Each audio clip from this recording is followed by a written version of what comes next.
السلام علیکم۔ ایک یہودی کا بیٹا دائرہ اسلام میں داخل۔ ایک یہودی نے اپنے بیٹے سے کہا، بازار جا کر کچھ گھریلو سامان خرید لاؤ۔ وہ چلا گیا، لیکن جب وہ راستے سے گزر رہا تھا تو اس کی نظر رسول اللہ صلی اللہ علیہ وسلم پر پڑی، اور آپ صلی اللہ علیہ وسلم کی نظر اس لڑکے پر پڑی۔ آپ صلی اللہ علیہ وسلم کی نگاہوں کا اثر اتنا زیادہ تھا کہ وہ لڑکا وہیں بیٹھ گیا اور دیر تک بیٹھا رہا۔ وہ یہودی کبھی اندر جاتا، کبھی باہر آ کر معلوم کرتا کہ لڑکا کہاں ہے، ابھی تک نہیں آیا۔ سورج غروب ہو چکا ہے، مغرب ہونے لگی ہے۔ شام کو لڑکا گھر آیا تو باپ نے پوچھا، اے نادان، تاخیر کیوں؟ باپ کو بہت غصہ آیا کہ وہ بڑا جاہل اور پاگل بچہ ہے۔ میں نے اسے جلدی آنے کو کہا، لیکن اتنی دیر لگ گئی۔ باپ نے کہا، تمہیں چیزیں خریدنے کے لیے بھیجا گیا تھا اور تم خالی ہاتھ لوٹے۔ چیزیں کہاں ہیں؟ چیزیں کہاں ہیں؟ بیٹے نے کہا، میں نے چیزیں خرید لی ہیں۔ باپ، کیا تم پاگل آدمی ہو؟ میں نے آپ کو چیزیں لینے کے لیے بھیجا ہے اور آپ کے پاس کچھ نہیں ہے، اور آپ کہتے ہیں میں نے خرید لیا ہے۔ بیٹے نے کہا، ابا جان، چیزیں خرید لی گئی ہیں۔ میں آپ کو کیا بتاؤں میں نے کون سی چیزیں خریدی ہیں؟ بیٹے نے کہا کہ کاش تیری وہ آنکھیں ہوتیں تو تجھے دکھاتا کہ میرا سودا کیا ہے۔ باپ نے کہا، اب یہ مت کہو۔ پھر وہ لڑکا ہر روز حضور صلی اللہ علیہ وسلم کی صحبت میں آتا۔ وہ یہودی کا اکلوتا تھا۔ وہ اپنے بیٹے سے بہت پیار کرتا تھا، اس لیے اس کے والد نے کچھ نہیں کہا۔ کچھ دنوں کے بعد لڑکا بیمار ہو گیا اور کئی دنوں تک بیمار رہا۔ وہ اتنا بیمار ہو گیا کہ کمزوری کی وجہ سے کروٹ لینا مشکل ہو گیا اور پھر تقریباً مر گیا۔ یہودی بہت پریشان تھا۔ وہ بھاگ کر حضور صلی اللہ علیہ وسلم کے پاس آیا اور کہا، میں آپ صلی اللہ علیہ وسلم کے پاس آیا ہوں۔ آپ جانتے ہیں کہ میں یہودی ہوں اور میں آپ سے متفق نہیں، لیکن میرا بیٹا آپ کا پیروکار ہے۔ وہ بیمار ہے اور مرنے والا ہے۔ وہ دن رات آپ کو یاد کرتا ہے۔ کیا یہ ممکن ہے کہ آپ اپنے دشمن کے گھر آ کر اپنے عاشق کو ایک نظر دیکھنا پسند کریں گے؟ کیا یہ خواہش پوری ہوگی کہ وہ مرنے سے پہلے آپ کو دیکھ لے؟ وہ کسی اور چیز کی خواہش نہیں رکھتا۔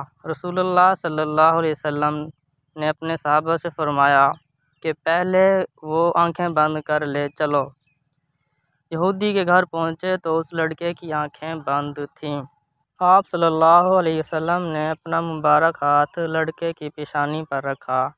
لڑکے کی آنکھیں کھلیں جیسے زندگی لوٹ آئی ہو۔ جسم میں طاقت تھی اور کمزوری میں جوانی۔ اس نے آنکھیں کھول دیں۔ اس نے حضرت محمد صلی اللہ علیہ وسلم کے چہرے کی طرف دیکھا۔ اس کے چہرے پر ہلکی سی مسکراہٹ نمودار ہوئی۔ اس کے ہونٹ الگ ہو گئے اور مسکراہٹ پھیل گئی۔ آپ صلی اللہ علیہ وسلم نے فرمایا، اب کلمہ پڑھو۔ لڑکے نے اپنے باپ کے چہرے کی طرف دیکھا تو یہودی نے کہا، میرے چہرے کو کیا دیکھتا ہے؟ وہی کرو جو حضرت محمد صلی اللہ علیہ وسلم کہتے ہیں۔ لڑکے نے کہا، یا رسول اللہ، میرے پاس کچھ نہیں۔ حضور صلی اللہ علیہ وسلم نے فرمایا، بس کلمہ پڑھو، میں جانتا ہوں کہ تم جنت میں جاؤ گے۔ تم میرے ہو جاؤ، جنت میری بھی ہے۔ تمہیں جنت میں لے جانا میرا کام ہے۔ لڑکے نے کلمہ پڑھا۔ جب اس کے منہ سے محمد رسول اللہ نکلا تو روح پرواز کر گئی۔ لفظ کی روشنی اندر چلی گئی، آنکھیں بند ہو گئیں اور ہونٹ خاموش ہو گئے۔ لڑکے کے باپ نے، جو یہودی تھا، کہا، محمد، آپ اور میں مخالف ہیں، تو یہ لڑکا اب میرا نہیں رہا، اب اسلام کی امانت ہے۔ اگر اس کی لاش نبی کے گھر سے اٹھتی ہے تو یہ اس کی عزت ہے۔ اس لیے اسے اٹھا کر لے جاؤ۔ رسول اللہ صلی اللہ علیہ وسلم نے اپنے صحابہ سے فرمایا، اس میت کو ساتھ لے جاؤ اور اس کے جنازے کو کندھا دو۔ جب آپ یہودی کے گھر سے نکلے تو یہ کہتے جا رہے تھے، اللہ کا شکر ہے جس نے میرے ذریعے شخص کو بخش دیا، اللہ کا شکر ہے جس نے میرے ذریعے شخص کو بخش دیا، اللہ اکبر۔ اس عاشق کی میت کا کیا مقام ہوگا جسے صحابہ کرام رضوان اللہ علیہم اجمعین جیسی ہستیاں اپنے کندھوں پر اٹھائے ہوئے تھیں، اور خود حضرت محمد مصطفیٰ صلی اللہ علیہ وسلم آگے آگے جا رہے تھے۔ قبر تیار کی گئی، کفن پہنایا گیا، حضور صلی اللہ علیہ وسلم قبر کے اندر تشریف لے گئے اور کافی دیر تک قبر میں کھڑے رہے، اور پھر اپنے ہاتھوں سے عاشق کی میت کو اندر لے گئے۔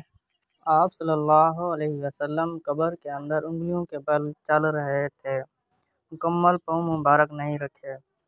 جب رسول اللہ صلی اللہ علیہ وسلم طویل عرصے کے بعد قبر سے باہر تشریف لائے، آپ صلی اللہ علیہ وسلم کے چہرے پر ہلکی سی زردی چھائی ہوئی تھی، اور آپ صلی اللہ علیہ وسلم تھکا ہوا محسوس کر رہے تھے۔ صحابہ نے پوچھا، یا رسول اللہ صلی اللہ علیہ وسلم کیا بات ہے؟ سب سے پہلے تو یہ بتائیے کہ آپ صلی اللہ علیہ وسلم اپنے قدموں کو قبر میں کیوں نہیں رکھ رہے تھے؟ آپ صلی اللہ علیہ وسلم بل کیوں چلتے رہے؟